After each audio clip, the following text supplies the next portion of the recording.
Fala pessoal, sejam bem-vindos, começando mais um vídeo com muitas informações importantes. Mas antes, eu peço para que você se inscreva no canal, deixe o seu like e compartilhe o vídeo com o máximo de pessoas. Giro na tela e notícias a seguir.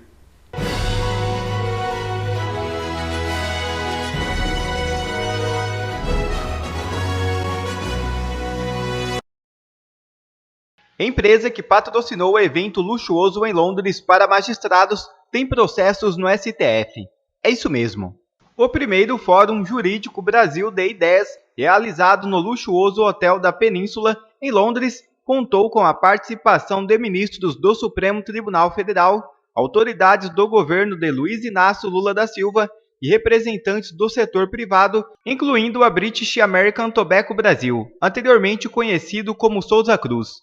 Este evento atraiu a atenção devido ao patrocínio da multinacional do tabaco, que possui processos pendentes no STF e que é parte interessada em outra ação sob relatoria do ministro Dias Toffoli. O evento, organizado pelo Grupo Voto, conhecido por promover encontro entre setores públicos e privado, não divulgou os patrocinadores nem confirmou se houve convidados do setor privado com interesses diretos nas ações do STF. A instituição também proibiu a participação de jornalistas e não esclareceu a totalidade dos custos associados ao patrocínio da British American Tobacco. A British American Tobacco não esclareceu se houve conflito de interesses ao financiar um evento que contou com a presença de ministros do STF, incluindo Toffoli, que relata um caso relevante para a indústria do tabaco. Ministros como os Dias Toffoli e Cássio Nunes Marques, que também têm casos relacionados à British American Tobacco sob suas relatorias, participaram do evento, levantando questões sobre a adequação de sua participação em função dos interesses da indústria do tabaco. Especialistas em ética e saúde pública expressaram preocupação, sugerindo que a participação dos ministros poderia afetar a percepção pública da imparcialidade do judiciário, principalmente quando decisões importantes sobre saúde pública estão em jogo. O Brasil virou mesmo uma vergonha, mas aí eu pergunto, cadê o Senado Federal? Cadê Rodrigo Pacheco? E a verdade sobre a eleição de 2022 aparece. TSE multa a campanha de Lula em 2022 por impulsionamento negativo. Mas será que não seria caso para a cassação? Deltan Dallagnol foi cassado por muito menos, e Bolsonaro tornado inelegível. O Bradock Show comenta. Durante a campanha, impulsionamento de conteúdo negativo para o Jair Bolsonaro. Então, vejam, a eleição foi no fim de 2022 e a decisão só saiu agora, 1 ano e meio depois. Consta, e acusavam o Bolsonaro de fazer isso, tal, mas esse já tinha sido um expediente, como falei antes do recado, já tinha sido um expediente usado pelo Fernando Haddad, né, em 2018, quando ele concorreu a presidente. Também foi multado por isso, acho que ficou também em torno de 160 mil, foi o dobro do que ele pagou no Google, quando você fazia uma pesquisa sobre Jair Bolsonaro, colocar ali nas primeiras linhas conteúdos negativos. Então, é um expediente já conhecido da turma aí do PT e de seus aliados, consta. Pois é, Lacombe, mas ninguém pode achar que porque tem uma ou outra punição pontual a alguém da esquerda, existe um árbitro minimamente imparcial. Isso seria a conclusão mais equivocada de todas. Todo mundo sabe que existe um duplo padrão. Basta pensar a dificuldade que o Bolsonaro teve de fazer a sua campanha. Ele não podia mencionar elos do Lula com ditadores, ele não podia fazer as lives dele de dentro do Palácio do Planalto. Ora, se o presidente pode disputar um cargo de reeleição, como é que ele vai fazer? Ele vai se dividir em 2 como? Ele mora lá, então a Dilma podia. Então é óbvio que existia um duplo padrão. O Janones era o pitbull contratado pelo PT para espalhar fake news, fingindo que não era fake news, isso era permitido. Então, Lacombe, é o seguinte, a futura presidente do TSE, que vai assumir, a Carmen Lúcia, ministra Carmen Lúcia, aquela mesma que disse é censura, é inconstitucional, mas até segunda-feira tudo bem, porque é uma excepcionalidade na eleição, né? Ela disse que o processo eleitoral no Brasil é um modelo de transparência, segurança e eficácia. Aí, realmente, a gente procura o nariz de palhaço para fazer o nosso papel nesse teatro, né? Eu sei que virou tabu, eu sei que tem muita gente com medo de questionar a questão eleitoral. Eu não estou nem falando do processo eletrônico opaco em si, esse que virou mais tabu. Eu estou falando disso, das punições aos candidatos, do uso de todas as prerrogativas que esse árbitro tem para favorecer ou prejudicar determinada campanha e que aumentou muito o poder. Agora, a Anatel já está de sobreaviso, é uma ligação, é um aviso, tira as páginas todas, cai tudo. Então, nós vamos ter uma eleição sob o comando de um xerife que tem lado, de um xerife que, de alguma forma, torce para um espectro político ideológico e que, no limite, até diz assim, nós derrotamos o bolsonarismo. Fabi, sem entrar nessa questão do sistema eletrônico de votação, na eleição de 2022, o Lula teve muito mais decisões favoráveis do TSE do que o Bolsonaro. Eu até anotei aqui para dar de exemplo. Alguns dias antes do segundo turno, o TSE removeu 334 publicações em redes sociais de apoiadores do Bolsonaro e apenas 10 de apoiadores do Lula. Quer dizer, 334 ações contra apoiadores do Bolsonaro e 10 contra apoiadores do Lula. Alguma coisa, né, não parece muito certa nisso. Quer dizer, eles vivem dizendo porque só um lado mente, só um lado tem discurso sólido, só um lado organiza uma milícia digital, porque é uma desproporção absurda, Fabi. É uma desproporção absurda. Vamos lembrar que o Partido dos Trabalhadores, o PT, tem o costume real, né, de judicializar qualquer tipo de demanda eleitoral. Gente, eles não têm preguiça, tá? Então, isso também é preciso mostrar, porque às vezes a diferença também está nisso. Não estou dizendo que o tribunal não teve tendências, óbvio que teve, mas a quantidade de proposição feita pelo Partido dos Trabalhadores é absurda. Eu acho que ninguém aqui ficou ileso, inclusive, de ser mencionado em algum processo que o PT promoveu na época eleitoral. Mas, quando a gente vai ler, né, o aspecto dessa aqui, que condenou, então, a campanha petista para o pagamento de 250 mil, é interessante, porque fala que foi, então, admitido pelo Tribunal Superior Eleitoral, através do voto da Carmen Lúcia, da ministra Carmen Lúcia, todos os outros ministros acompanharam, dizendo que houve propaganda negativa em relação ao presidente Bolsonaro. E ali é usado os 3 termos principais, até anotei: incompetente, mentiroso e desumano. Então, o Tribunal Superior Eleitoral condenou o Partido dos Trabalhadores pela propaganda eleitoral negativa. Por esses 3 aspectos aqui que são subjetivos, né? Incompetência, mentira e desumanização. Né? Então, o que é legal a gente admitir aqui? Eu acho esses 3 adjetivos bem graves e eles contaminam o processo eleitoral como um todo. Então, eu, a Fabiana, analisando, não fico nem um pouco feliz do PT apenas receber uma multa de 250 mil reais, sendo que, para mim, configura um crime eleitoral. Sendo crime eleitoral, deveria ter as penas mais severas, né? E não é disso que estamos tratando. É como se fosse uma bronquinha que o TSE deu para o Partido dos Trabalhadores. Agora, se a gente for perguntar, né, como é que foi essa propaganda negativa, então dava a ideia que o presidente Bolsonaro era incompetente. Então, portanto, é o próprio TSE que está dizendo que Bolsonaro não era incompetente, tanto que foi condenado aqui por uma multa que eu acho irrisória. Mentiroso, Bolsonaro não era mentiroso pelo próprio Tribunal Superior Eleitoral, e desumano.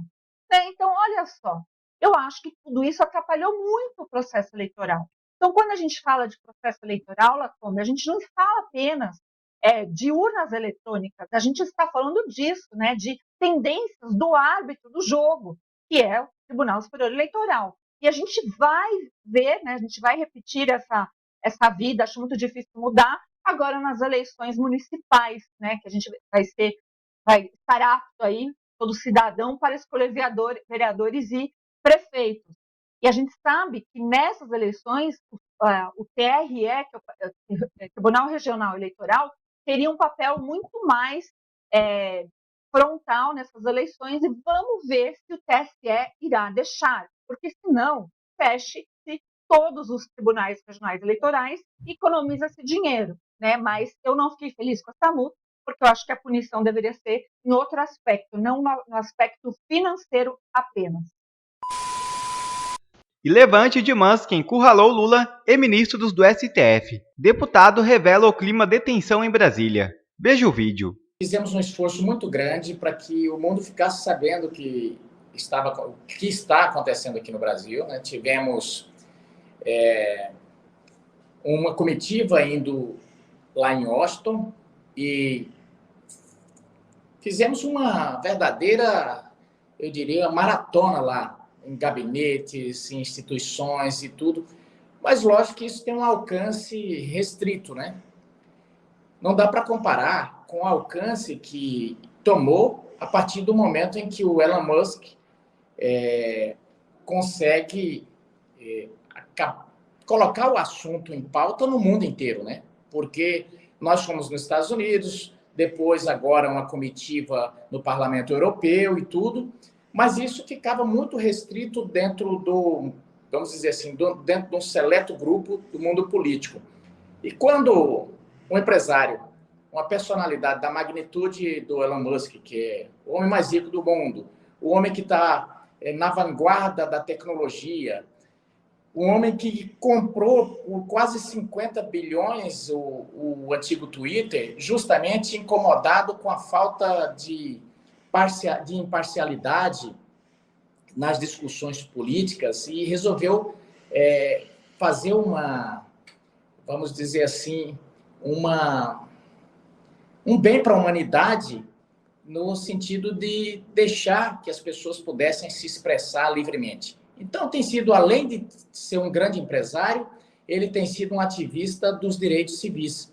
E o Brasil, passando por essa situação, ele resolveu se manifestar. No momento que se manifestou, recebeu a mesma reprimenda que todos nós que estamos aqui na discussão política recebeu. Esses dias até me perguntaram o que eu achava do inquérito do Elon Musk ter sido inserido nesse inquérito. Eu falei, eu acho muito bom, porque como eu estou também no inquérito, agora, e o tamanho do Elon Musk, eu vou ficar invisível nesse inquérito, né? Mas, brincadeiras à parte, o fato é que o próprio ministro acabou confirmando o que nós estávamos dizendo. Nós estávamos dizendo que, olha, aqui quando a gente fala alguma coisa que não agrada, você ou é preso, você sofre busca, ou você é perseguido, ou você é tirado das redes, né? Eu mesmo fiquei quase um ano fora com todas as minhas redes bloqueadas. E quando o Elon Musk simplesmente fez uma pergunta, olha, por que você faz isso? A coisa veio fervendo para cima dele. Aí ele percebeu e viu que não se tratava de choradeira ou gritaria da oposição. E como é que está o clima no Congresso, assim, nesse momento? O senhor que está lá no dia a dia, né? Como é que o senhor está sentindo lá? O que está acontecendo? Olha, o que eu sinto é assim, no Senado já se começa discussões de que vai ser inevitável, não nessa legislatura, porque eles não acreditam que o presidente Pacheco vá fazer alguma coisa desse nível, mas lá eles já cogitam que uma coisa é certa, na próxima legislatura, que começa em 2025, teremos discussão e, no mínimo, ministros sendo chamados lá para se explicar, e muitos apostam que haverá abertura de processo de impeachment contra algum ministro. Muitos avaliando que o pino da balança está com problemas, né? E que isso tem trazido malefícios para a política brasileira, para a democracia brasileira. E, na verdade, é o seguinte, isso faz parte do desmoronamento desse castelo de cartas que foi criado com essa narrativa de golpe, com a narrativa de afronta ao Estado Democrático de Direito quando as pessoas se expressam, porque não faz sentido. Veja só, nós tivemos gente fazendo discussão na rede, colocando jogando futebol com a cabeça, com réplica da cabeça de Bolsonaro. Teve gente fazendo apologia à morte do Bolsonaro, jornalistas famosos, agressões de toda sorte a Bolsonaro. E não houve essa história de que havia um ataque ao Estado Democrático de Direito. Ora, Bolsonaro, como presidente da República, representava o poder executivo, e, de repente, falas... Veja só, a fala do Daniel não se assemelhou não chegou nem perto do que fizeram com Bolsonaro. Fala que, no máximo, seriam caracterizadas como grosseiras, mas nada que atentasse contra a vida de ninguém. O que ele falou foi em sentido figurado, e Daniel está preso aí por quantos anos de cadeia, né? Condenado. Então, o que se pergunta é o seguinte: se os três poderes são iguais, estão em pé de igualdade, a Constituição diz que os três poderes, executivo, legislativo e judiciário, harmônicos e independentes entre si. Tá bom. Como é que uma coisa pode ser ofensa a um e não pode ser ofensa a outro? Então, sim, contra Bolsonaro pode tudo e não pode nem olhar torto, não pode nem criticar um dos ministros. Então, tem alguma coisa muito errada. Foi criada essa narrativa de que havia um complexo sistema de conspiração contra a Constituição. Foi criada aquela narrativa das histórias da fake news lá na primeira eleição. E eu sempre disse, cheguei a falar isso na CPI que começou no Senado, CPI das fake news. Eu dizia o seguinte: na dificuldade de se comunicar através desse novo modelo que a internet propiciou, redes sociais e tudo mais, essas pessoas passaram a querer criminalizar as condutas de quem domina essa tecnologia. Então, assim, como naquela eleição o Bolsonaro e seu público tinham saído muito bem, eles criaram a narrativa de que tinha havido um complô entre empresários para financiar, para não sei o quê, para burlar a eleição. Conversa fiada, as pessoas estavam totalmente ligadas no processo político, revoltadas com o que tinham, e se manifestaram nas redes de forma espontânea, assim como se manifestaram de forma analógica pelo país inteiro, através de outdoors que eles mesmos financiavam e tal. Como é que Bolsonaro ia controlar isso? Mas eles sabiam disso. Criaram a narrativa de que tinha havido alguma coisa para burlar a eleição e por isso Bolsonaro tinha ganhado. E de lá para cá não pararam mais. Sempre acusando que havia discurso de ódio, que não sei o quê. Poxa, logo o PT, logo essa gente que sempre... aliás, até o tom de voz, presta atenção nos nossos discursos e presta atenção nos discursos desse pessoal.